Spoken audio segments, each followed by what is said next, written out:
Good morning students. Ordered pair के बारे में आपको बताया था कि ऑर्डर्ड पेयर क्या होते हैं। अब उसी से रिलेटेड आपके पास एक्सरसाइज है 2.1। तो देखिए, find x and y if 2x x plus y एक ऑर्डर्ड पेयर दे रखा है और जो इक्वल दे रखा है सेकंड ऑर्डर्ड पेयर 6 और 2 के। तो यहाँ पे आपको बताया था ऑर्डर्ड पेयर में a वाला जो है वो a के इक्वल होता है और b वाला जो है वो b के इक्वल होता है। यहाँ से x की वैल्यू कितनी आ गई आपके पास 3, x की वैल्यू यहाँ 3 पुट करो तो 3 plus y equal 2 and y की वैल्यू 2 माइनस 3 कितनी आ गई आपके पास -1 आ गई। आपको ये याद रखना है कि ऑर्डर्ड पेयर में जो है आपके पास फर्स्ट कंपोनेंट फर्स्ट के इक्वल होगा, सेकंड कंपोनेंट सेकंड के इक्वल होगा। एंड अब क्वेश्चन नंबर सेकंड देखिए आपके पास, इफ ए इक्वल है 1 3 5 एंड बी इक्वल है आपके पास 2 3। इसने क्या कहा है कि आप ये प्रूव कीजिए A cross B does not equal B cross A. तो ये कॉन्सेप्ट आपको कल ऑर्डर्ड पेयर में बताया था कि ये कभी भी इक्वल नहीं होते हैं। आप यहाँ पे सबसे पहले ए क्रॉस बी निकालो। ए क्रॉस बी कैसे निकालोगे, फर्स्ट कंपोनेंट इसका होना चाहिए, सेकंड इसका, 1 2 के साथ भी 1 3 के साथ भी। तो 1 2 1 3, फिर 3 लो, 3 2 3 3, फिर 5 के साथ 5 2 5 3। ये आपके पास आ गई ए क्रॉस बी। अब आप निकालो यहाँ पे B cross A. B cross A का मतलब है फर्स्ट कंपोनेंट बी से और सेकंड कंपोनेंट ए से। तो फर्स्ट कंपोनेंट 1 2 है आपके पास, तो 2 की जब आप क्रॉस ले रहे हो 1 के साथ 3 के साथ 5 के साथ 2 1 2 3 एंड 2 5। अब आप 3 की लोगे तो 3 1 3 3 एंड 3 5। तो जो ए क्रॉस बी है और बी क्रॉस ए है इसके कंपोनेंट जो है वो कभी भी सेम नहीं होंगे। यहाँ पे कब तक, जब दोनों सेट इक्वल नहीं होंगे तब तक। तो ये कंडीशन ट्रू हो गई। ये था सेकंड क्वेश्चन। नेक्स्ट देखिए क्वेश्चन नंबर थर्ड जो है आपके पास, यूनियन और इंटरसेक्शन दो चीजें आपको बताई गई थी फर्स्ट चैप्टर में सेट में। अब उन्हीं का फिर से यूज हो रहा है यहाँ पे। तो देखिए थर्ड क्वेश्चन क्या कह रहा है, let A equal 1 2 3 and B equal 3 4 and C equal 4 5 6। आपको फाइंड आउट करना है A cross B intersection C. आपको एक की क्रॉस जो है वो बी इंटरसेक्शन सी से लेनी है, यानी बी और सी में पहले जो कॉमन आ रहा है वो लिख लो आप। तो देखिए बी इंटरसेक्शन सी, इंटरसेक्शन का मतलब कॉमन एलिमेंट दोनों में। 3 4 4 5 6 में आपके पास कॉमन कौन आ रहा है, ओनली 4 आ रहा है। अब ए कौन है 1 2 3 और इसकी क्रॉस लेनी है आपको 4 से। तो क्रॉस लो आप इसकी, 1 की 4 से 2 4 एंड 3 4। ये हो गई क्रॉस आपके पास। ये LHS थी, सॉरी फर्स्ट पार्ट था ये। और सेकंड पार्ट जो है वो क्या कह रहा है इसका, ए की क्रॉस लेनी है बी यूनियन सी से। तो ए में है 1 2 3 and cross B union C, यानी यूनियन का मतलब होता है दोनों के टोटल एलिमेंट जो कॉमन है उसको एक बार लिखा जाएगा। तो आपके पास क्या आ गया यहाँ पे 3 4 2 पर है, आप एक बार लिखोगे, फिर 5 और 6। अब इसकी क्रॉस ले लो आप। तो क्रॉस कैसे लोगे, पहले 1 जाएगा सबके साथ, 1 3 1 4 1 5 1 6, सिमिलरली 2 और फिर 3 चला जाएगा। तो ये है आपका थर्ड का फर्स्ट और सेकंड पार्ट। अब देखिए क्वेश्चन नंबर फोर्थ जो है आपके पास, क्या कहा है उसने, if A equal x such that x belongs to W यानी होल नंबर, ये नोटेशन थी आपके पास, एंड एक्स लेस टू। तो पहले इसी के एलिमेंट लिख लेते हैं। एक्स होल नंबर में है और होल नंबर जो होते हैं वो आपके कहाँ से स्टार्ट होते हैं, 0 से स्टार्ट हो जाते हैं यहाँ पे, और 2 से छोटे, तो 0 और 1 हो गया एम में। अब बी के लिए क्या बोल रहा है उसने, बी के लिए बोल रहा है x such that x belongs to natural number n and 1 less x less 5, यानी जो नेचुरल नंबर है वो 1 और 5 के बीच में होना चाहिए। तो 1 और 5 के बीच में कौन होगा? 2, 3, 4 एंड सी उसने क्या दिया है आपके पास? 3, 5।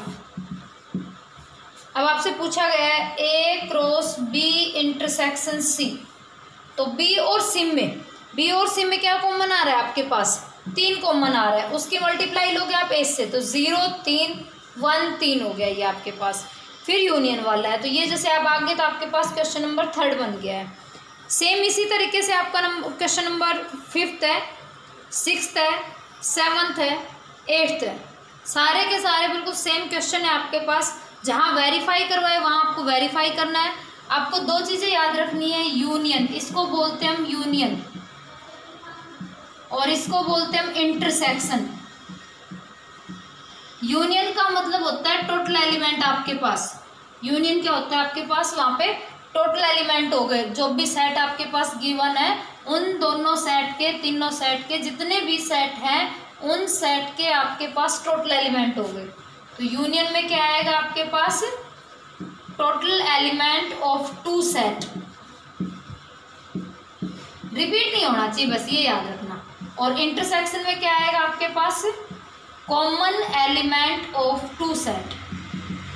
एलिमेंट बोल सकते हो आप, यहाँ पे कंपोनेंट भी बोल सकते हो। ये चीज़ आप याद रखना। जब आपसे वेरीफाई करवाई जाएगी A cross B union C equal हो ए क्रॉस बी और यूनियन ए क्रॉस सी से, तो आपको क्या करना है? पहले आप यूनियन लोगे और फिर उसकी क्रॉस एस से लोगे। इधर पहले आप क्रॉस लोगे दोनों की और फिर यूनियन लोगे आप। तो इस तरीके से ये आपके क्वेश्चन है 3rd, 4th, 5th, 6th, 7th और 8th। अब उसके बाद देखिए question number 9th। A and B are 2 sets given in such a way। ये आपके पास क्वेश्चन हो गया है 9th। क्या कह रहा है? A and B are 2 sets given in such a way that A cross B contain element। contain है यानी नंबर ऑफ एलिमेंट है आपके पास 6। देखिए आपके पास 2 सेट है, एक सेट ए होगा और दूसरा सेट बी होगा। उसने क्या कहा आप यहाँ आपसे कि n क्रॉस ए बीम में जो है आपके पास ए और बीम में n of A cross beam में 6 एलिमेंट है। और आगे क्या कहा है? 3 element of A cross B, और ए क्रॉस बी के 3 एलिमेंट उसने दे दिए। एलिमेंट दिए 1, 3, 2, 5 and 3, 3।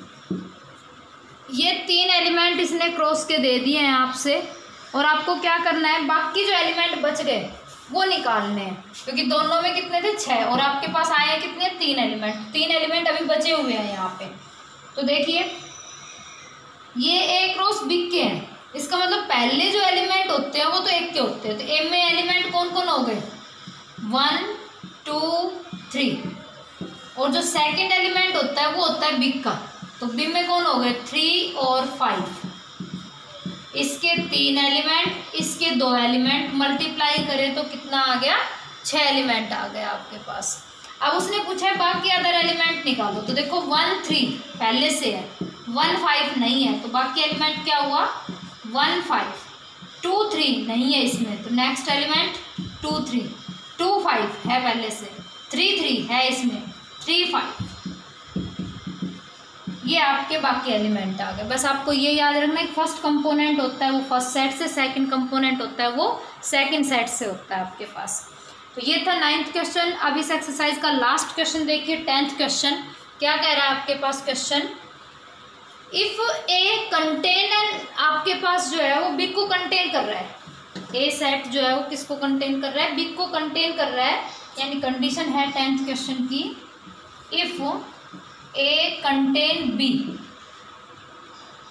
then prove that A cross C contain करेगा B क्रॉस C को for any set C। उसकी कंडीशन क्या है आपके पास कि A जो है वो B को कंटेन कर रहा है। यहाँ पे A किसको कंटेन कर रहा है? B को। हम यहाँ अपने 2 एलिमेंट उठा लेते हैं, ये पार्ट आपके पास गिवन है। हम यहाँ अपने 2 एलिमेंट उठा रहे हैं, left A B any element of A cross C से उठा रहे हैं कि ए क्रॉस सी के दो एलिमेंट है ए और बी, यानी कि ए बी जो है वो किस में बिलोंग कर रहा है, ए क्रॉस सी में। ये साइन किसका था, बिलोंग का। ये आपको बताया था सबसेट भी बोला जाता है इसको, और क्या बोला जाता है आपके पास, कंटेंट भी बोला जाता है इसको। ये आपको फर्स्ट चैप्टर में बताया गया था, सेट जब आपको करवाया था, तो ये सबसेट भी होता है और कंटेंट। सबसेट मतलब एक छोटा पार्ट भी हो सकता है, इक्वल पार्ट भी हो सकता है। तो ए बी हमने दो एलिमेंट किससे ले लिए, ए क्रॉस बी से। तो ए बी जो एलिमेंट है वो ए क्रॉस बी में, ए क्रॉस सी में बिलोंग करेगा, यानी ए जो है वो तो बिलोंग करेगा एम में, और बी जो है वो बिलोंग करेगा यहाँ पे सी में। अब देखो ए जो है वो किसका सबसेट है, बी का। तो जो ए एलिमेंट है वो बी में भी तो चला जाएगा ना। ए जो है वो कंटेन करेगा, जो ये स्मॉल ए जो है वो किस में बिलोंग करेगा, बी सेट में भी बिलोंग करेगा। क्यों करेगा, क्योंकि वो पहले से उसका सबसेट है। जैसे मैं कहूँ ए सेट में आपके पास एलिमेंट है 1 2 3 और बी सेट में एलिमेंट है 1 और 2, तो बी इज सबसेट ऑफ ए, क्योंकि बी के एलिमेंट एम में है। तो बी का जैसे 1 है, 1 मान लो एम में है, तो 1 मान लो बी में है, तो 1 एम में भी हो रहा है ना, क्योंकि कंटेन कर रहा है। ये तो सिमिलरली आपके पास ये हो गया।